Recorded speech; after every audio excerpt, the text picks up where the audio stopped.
And I will introduce Christy, who will be giving us her education session for Area Director Club visits.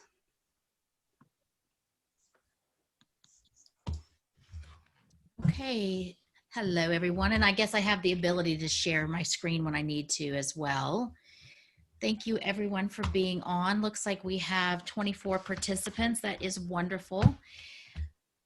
Let me share with you, when I was an area director, I was fairly new into Toastmasters, and I took that role on kind of quick and early in my journey.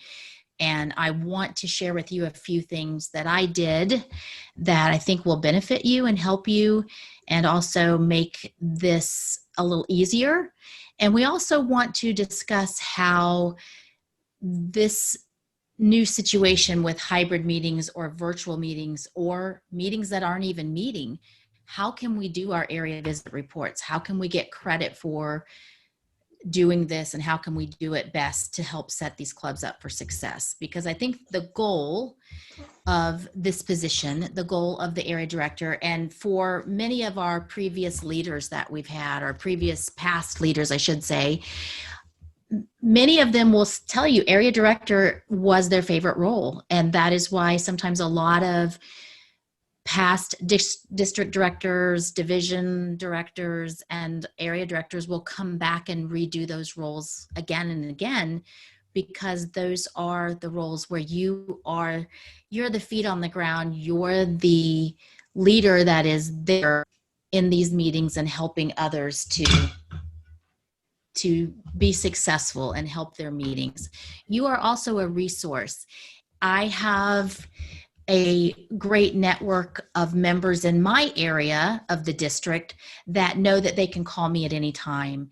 And if they have a question, they know that I might have the answer. And if I don't, that they can usually get the resource from me. But I encourage you to support your clubs in the sense of letting them know that they should really come to you first if they have a question or they have a need. We want to train, and we want to show our club officers and our members the hierarchy and how we should really use, I'll say the term, chain of command. And if they will come to you with their questions, and then you go to the division directors and so on, I don't mind anybody giving me a call at all. I enjoy it. I love it. But we also want to keep that structure that we know as Toastmasters. So as far as the area director reports, I don't know, any of you that have known me more than 5 minutes, I will tell you, I will be honest with you, these reports can be very daunting. Let's just lay it out there. They're long, they're a little bit repetitive in nature, and sometimes they can be overwhelming to tackle. So I'm being honest with you. I felt that when I was an area director. I felt like I loved the visits. I loved meeting the club and the members, but sometimes those reports can be a little much to fill out, but that is the process, and we just have to do it. So I encourage you to do your due diligence with these reports. Keep in mind the people that are going to be seeing these reports. They are going up to Toastmasters International. They're going to the trio. They're going to Joanne, myself, and Dan. They're also going to the club president. And you're going to be copied on that as well when these reports are submitted. So keep that in mind, of all the different players and people, I don't mean players, but all the different Toastmaster members that are going to be seeing these reports. And we are doing these reports so that not only the club can find out how they can be best helped to be successful, but you are letting us know as district leaders what these clubs need and the resources that we need. And I will share my screen. And let's just go ahead and bring up this this area director report. This is what it looks like. Some of you have done them before. Some of you have started to do these and started to do virtual visits. And we'll talk a little bit about that, because this is a little bit of a different arena that we're working in. But these reports just fill in the blank. And it is also some essay questions, so to speak, where you're going to be talking a little bit and giving some details about these clubs that is important for everyone else that's being copied on these reports, so that we know exactly what's going on and how we can best support them and help them. I will tell you, every single field has to have something in it. So there may be questions, there may be topics, there may be categories that don't apply right now. You can put N/A is what I put on such sections that I'm not needing to fill out, or there is nothing to put in there, but you want to make sure that you fill out every single space, because it will come back as an error to you if you haven't filled it out. So just keep that in mind. And one thing, and I do want to turn and leave a few minutes towards the end for any questions, and for some of the other leaders as well that have done these reports and have some input. This is a little bit new for all of us as far as doing this in the virtual setting. How do we do an area director report when we're meeting with a club virtually? And I know that some of you have already done that already. You've already met your clubs and done maybe your area visit reports, or at least met them and are preparing to do your reports. So some of the things that I thought of, and some of the things that I would look for when we're doing these area director reports in a virtual world, is to look at the structure of how it's set up. Do they have someone like a Zoom master? Do they have someone checking the chats?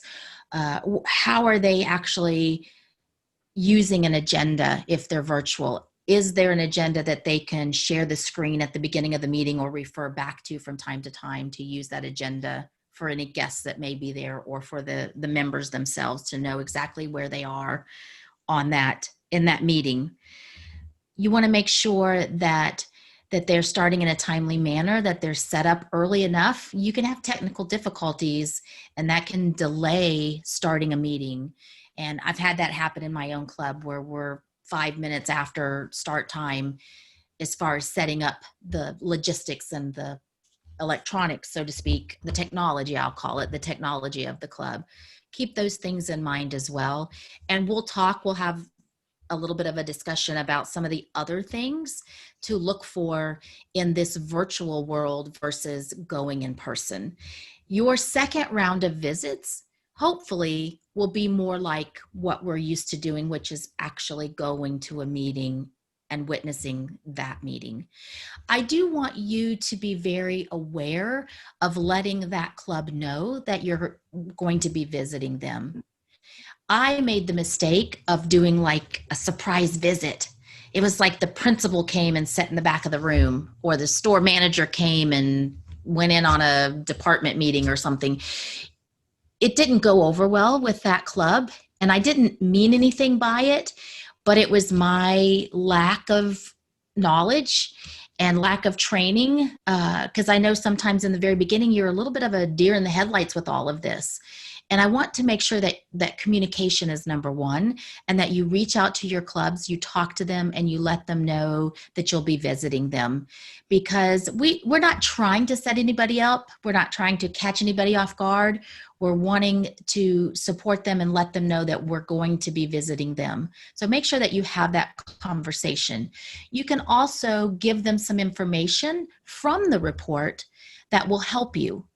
A lot of times I had to go back afterwards and ask questions and get information depending on the time of the meeting. If it's a lunchtime meeting and they're in and out of there and they have to go, you don't have a lot of time to sit down with maybe the club president or the VP education and get some information.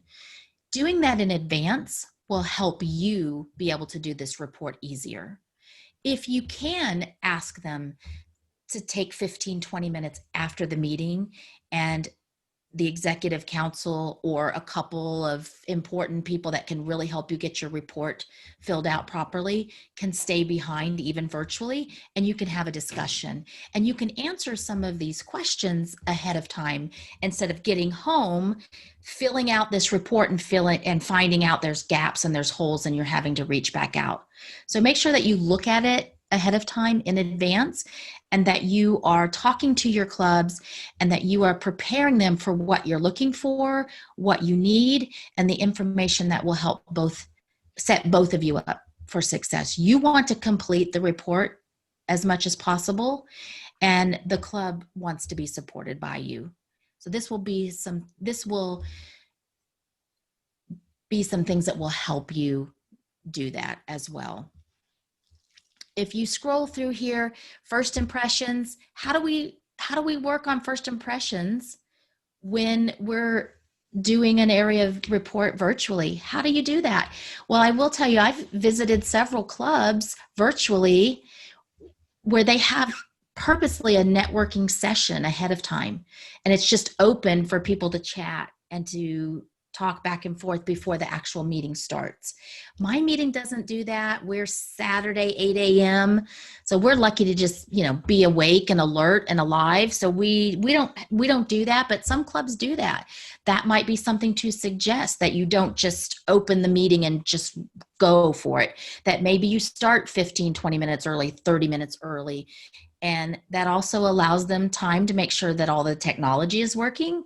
And it also allows any of those members that start to come a little early to network, to talk. That's really what's missing in these in-person meetings. We are missing that human touch.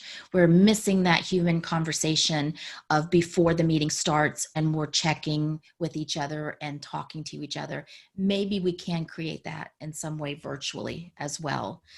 So these questions, some of them are going to be very difficult to answer when you're talking in the virtual world. So some of it may be more applicable when you are doing that second round, and hopefully we'll have more clubs that are meeting in person as well. So just make sure that you're going through this report, that you fill everything out completely. Don't hesitate to reach out to your division directors if you have questions or you're not sure about something. The more the information, the better, because this is our window into this meeting and how we can help support them as district leaders. One thing I want to share with you is, let me find it here. I kind of took a report from last year, and I don't mind calling this person out. It is Eduardo Vives. Many of you know him. I believe he's in Articulators, and he was an area director last year. Eduardo Vives did the best club reports or area visit reports I've ever seen ever. Keep in mind, my tenure's short, so I'm sure there's a lot of fabulous ones out there, but since I've been involved, Eduardo did an excellent job. He was very thorough. He answered the questions to the best of his ability. He put in the information that he thought was needed. He spoke to the club officers and members and got the information that was needed. But he took the time to really dive in and give us the information that we as district leaders need to be able to support these clubs. One of the hardest questions to answer is, how can we as a district support the club? How can we provide resources to help them? And it asks that multiple times throughout these reports. That is one of those questions that sometimes is difficult to answer because we don't know how to help them. But there are some great resources that we have available, and I want you to know what they are. We want to provide those. And if it's going to other clubs, maybe getting a club coach, whatever we can do as a district to support them, I think will help them. And I want those resources listed for them. When I did my area reports, I would put links to different things on the TI website that I thought would help the club president when he got a copy of this report.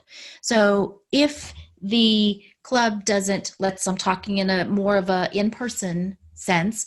But if they don't have official name tags and they don't wear them, or they don't even use disposable ones, my club has official name tags that we order from the TI website. It's like a badge of honor. Our members are so excited when the order comes in and a member gets an official name tag.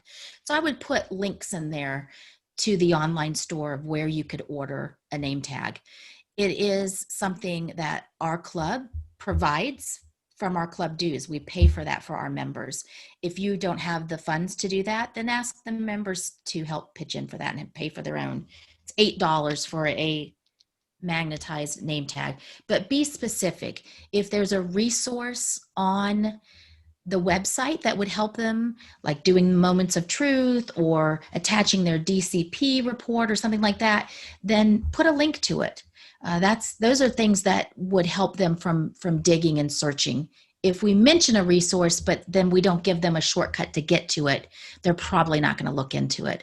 So those kinds of things are things that I would suggest that you do. Keep in mind, once you do that for one club, you can cut and paste and do that for another. And you don't have to recreate that every time. You can keep those resources somewhere on a document and then just cut and paste them into your report very easily. And you're not having to put all of that at one time. So again, as I said, this report can be very daunting. This is on narrow margin paper, and it's a very lengthy report, several pages. Some of it, like I said, can get a little repetitive, but do the best you can. Reach out to those that have done these reports before. If you are a division director, I know that you're supporting your area directors. Maybe send them copies. I can send out copies of reports that have been done as an example. I had my replacement, who is John Bunn.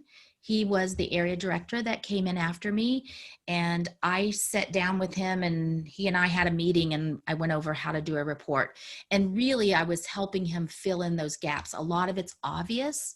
A lot of it you're going to know what to do with, but there's some of those categories, some of those questions that you're kind of left wondering what to put in there. We want to support you in that. We don't want you to have to struggle in some of those to come up with ideas. The biggest thing that your club officers can help you with is that information of reaching goals. Towards the end of the report, it talks a lot about, and this one I cut out the legacy or the original traditional, I should say traditional education session information, because it's asking how many CCs and all that kind of stuff. We're not really dealing with that. Well, I guess I didn't get it all, but here's 2 CC awards. That's old stuff. We're not going to see that on these new reports means. But here we go. We're talking about pathways for members completing level 1. This was done last year, so it was a little bit before we really got into it. But you want to know, and you want to list those people's names, and you really want to try to get that information. So put that back on the club officers, put that on your VP of education, and see if he can get you that information.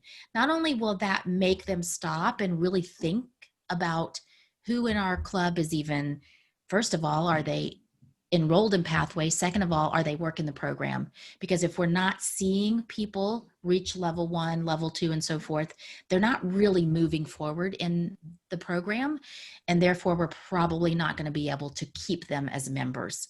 We have to engage these members, and we have to help our club officers and our other members do what they need to do to keep these new members that are coming in. Keep in mind, they don't know anything about the traditional program. All they know is pathways.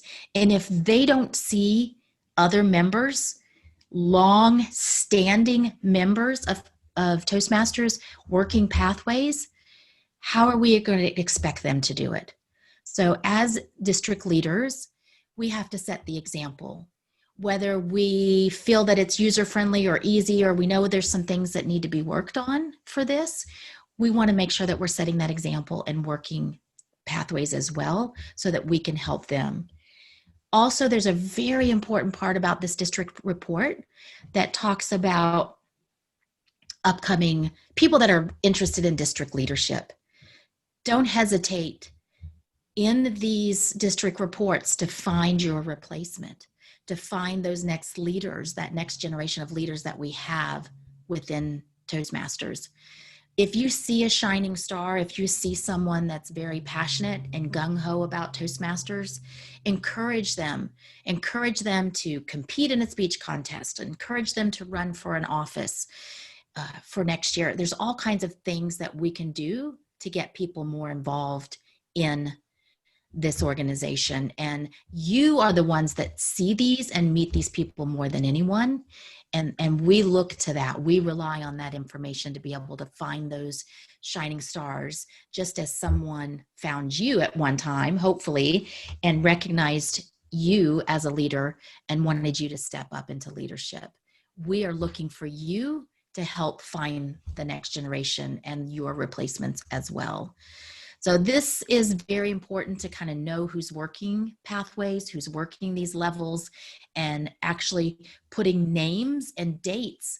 Nail people down. Can you complete level 1 by this date, or can you complete this path, or whatever? Talking about that with the VP of Education is very important, and it'll help them also make sure that they are also having those conversations with those members. If you give those club officers enough time in advance that you're coming and the information that you need, then they can have those conversations in advance. Because if we have that conversation right before we meet with them, then they're going to have those conversations and get back with us. So make sure that we're being very proactive and trying to do that ahead of time as well. So as you can see, a lot of this is just fill in the blank about these different levels in pathways. Talks about club officer training. We will have our first club officer training for the winter in December 5th. We could start in November if we really had to, because they have opened that month for us. With having our TLI in July and then having the second one in November, that's only 4 months apart. I thought that was a little quick, but I do know that some of our college students and things like that, December and January is not a good time for them. So we'll try to work with everyone as much as we can and offer a couple more makeup sessions than we did this past time, so that we can try to capture as many club officers as possible and help them. I don't know how much time I have. I don't probably have too much, but I would like to stop sharing. And I'm sorry if you guys had questions while I was talking. I did not see them. Yes, it is possible to share the area director report with us, the one that's already filled out. That's a question from Kanaz. I'd be glad to share that. Keep in mind, it's from last year, so there may be some things in there that may not exactly fit with this year, but it'll give you a good idea of what a good hearty report looks like. Now, at the time, I did not know Eduardo very well. I had heard of him, I knew about him, but I didn't know him really well. And when I got his reports, I just said something to him and thanked him and complimented his reports. And he's not one to brag, but I found out later that Eduardo has a PhD. So if he's not doing a good report, I'd be shocked. So I didn't know that, but I was very pleased. Don't think you have to live up to that level, but having someone like Eduardo, that is also an example of the level of leadership that we have in this district, that someone like him who has his doctorate in whatever field he's in would be willing to be an area director and share that knowledge and experience and wisdom that he has in our district. And I'm grateful for that. And I know every single one of you has a special quality and skill that you bring to the table. I like people like Scott from Division S, because Scott and we speak the same language. We're both in sales and we get it. We get why we do certain things within Toastmasters. And every one of you has a reason for doing what you're doing.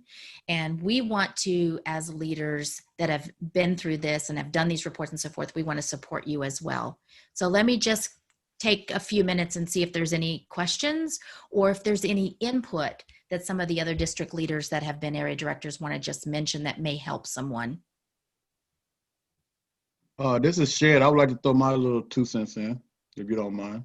Al, I'm sorry. I saw your hand go up too. Go ahead. Go ahead, Chad. Yeah. I just want to, for the new area directors, just remember that you are part of the district. So a lot of times when you go for your visit, they'll say, well, the district didn't do this, the district didn't do that. So let them know that you're there, because they might be talking about the past person before you or whatever. So let them know that you're there to support them. And like the area director to me was the best role in Toastmasters. So I'm looking forward to going through my transition and getting back to area director. But just let them know that you're there. Yes, you are part of the district and you're there to help them and to provide whatever resources. And let them know that there are resources out there. A lot of them don't know that there are things out there that they can look forward to and that things that can help their club. So when I took over area director, they kept saying, well, the district didn't do this. I say, well, listen, I don't know what the person did before me, but I'm here to help you guys. If you need me, call me or whatever. So let them know you're there for them. So that's all I wanted to throw in there. Thank you, Shed. I appreciate that. Thank you. Yeah, I would echo what Shed said, and also what you did so very well, Christy. I heard you mention to reach back out to the club, to fill out your form ahead of time, reach back out and see what they think of it, basically. And you said the club wants to be supported by you, which is so important. I wish we had a different name for this report, like a club area council report, because it's, if I'm an area director, but it's not my report, because I don't go in there and sit in the corner and fill this out. Part of my duty is to ask those council members, well, actually any officer in the club, about these things. And like you said, fill this report out ahead of time, show it to them and ask them, well, what do you think? These are my observations. What am I missing here? Or you'll have some blanks and so forth in your report. But our job is to find the ways to support the club, is what the manual says. And you really hit on that very well. So I really enjoyed hearing that. I know Eduardo Vivas was our area director last year, and I knew this guy was unusual because here he is, a second-year Toastmaster, for crying out loud. You know, he's only been in Toastmasters 1 year, and he decides he wants to be an area director the next year. And so I thought that was pretty phenomenal in itself. And as you indicate, he did a really good job. And I think what we want to do is represent these clubs really well. A lot of clubs have a high opinion of their own club because they've been working with it for years, maybe decades sometimes. And so they want to see it fairly represented on our reports and be a good reflection on them. So Christy, I like what you shared on that, and as well as what Shed commented on. Thank you. Thank you, Al. Keep in mind that when we get the area report in an email, and if you want to reply and make comments or talk about it, take the TI email off of that reply all. They don't need to hear our back and forth compliments or suggestions or anything like that. And I'm just saying that for everyone because there's several people copied on that email. So keep that in mind. We don't need TI getting, 50 emails from us just replying back and forth on those reports. And I should have started with the basics. When you go into Toastmasters International and you go into District Central, that's where you're going to find those reports. And you're going to scroll down. And sometimes I need that information. Tell me where to click. Tell me what to, I need just basic information. I'm talking about this report. How do I even get to the report? You're going to go into District Central. Right on that home screen there, you will see area reports. You'll just click on the scroll downs. You'll pick the club that you're reporting on and open the report from there. So just keep that in mind. That's not for everybody, but I'm one of those people that need that much direction. So I've just forgot to mention that. Anyone else want to add a comment or? So Christy, are you saying those are previous area director reports? The one, not the one that's blank. That's right off of today. That's the report from the website now. The one that I shared was Eduardo's report from last year. So what I did is I just copy and pasted it from the email. The email is going to look like that. It's just going to look like a long stream of information and just talking about the report. It's not going to be in the blocks like it is on the website. So I just copy and pasted that into a Word document and then just kind of made it larger so you could see it. But that is just the report from, I just pulled one report randomly from Eduardo last year and pulled it up. So, but I'd be glad to forward information. I have one thing that and Rick kind of beat me to it. This is Shed again. That I know a lot of the area directors feel like they have to do it themselves, but if you can't make a visit, let us know in a timely manner, and someone else can probably make that visit for you. For instance, I used to Hayes when Sharon Horgan was with us, because she traveled back and forth to Colorado, and she said, "Shed, I can knock out the club visit for Hayes when I'm going that away." I'm like, sure. And she would always send me the report before she submitted so I can look it over before she submitted or whatever. So if you have one of those, I'm using for myself, like it's very hard for me to attend a lunchtime meeting. So if you have one of those lunchtime meetings you just can't attend or whatever, send it out across the district and say, hey, I have a club that I would like to get someone in. Can someone go out there and visit this club? And someone can do that. Absolutely. And, thank you, Shed, for bringing that up, and for Rick for putting that in the chat. I did forget to mention that. Please don't wait. A lot of times the system won't let someone else access the report for a club, so you have to do a blank one. You can print it out and they can write it and then we can submit it or something, type it in. There's ways to work around it, but it's better than not doing the report at all or not doing the visit. So if you cannot make it to a club and you know in advance that you're just not, it's not going to work in your schedule, get a former area director, maybe get a division director, someone that can help you and fill out that report. Maybe your replacement, maybe you get somebody that's not done one, but you get them to practice it or something, give them that leg up to start. Anyway, I forgot to mention that. The other thing was, I had another question the other day that was asked of me that I thought might be important to tell everyone. That was one of them, that you can get assistance with that report. Please don't wait till the very last minute if you don't think that you're going to be able to get your reports in.